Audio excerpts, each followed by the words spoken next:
Now, that was a lot of complaining, okay? Like, a lot of complaining. So, I guess you're wondering, does Accel World pass the 3-episode rule? I hate to say it, but it does. Absolutely. The series sets up a fascinating world and introduces complex characters and delves deep enough into the action and intrigue. Like I said before, this is an isekai that's focusing on the real world, the relationships that this character has in the real world, right?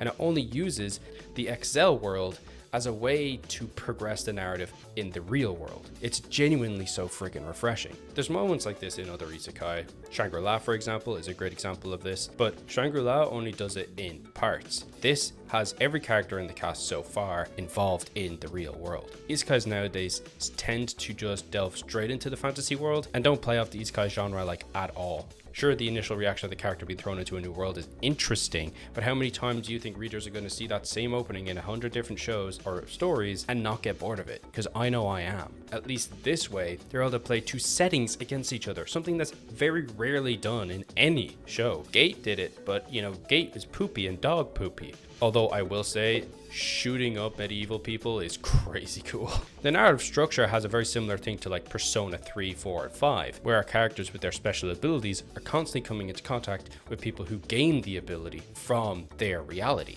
forcing these very unlikely people to come together and to form pretty cool bonds and go through the story together. Don't get me wrong, it has some slop moments. Like the romance stuff is so lazily done, I really don't like it. I think I've just been spoiled recently because of like Dan to Dan and other shows like that, where that get romance so right while also running with like 3 other narratives perfectly and also being hilarious. I'm not saying this show's a 10 out of 10. I'm just saying I would definitely watch more episodes, so it passes the 3-episode rule.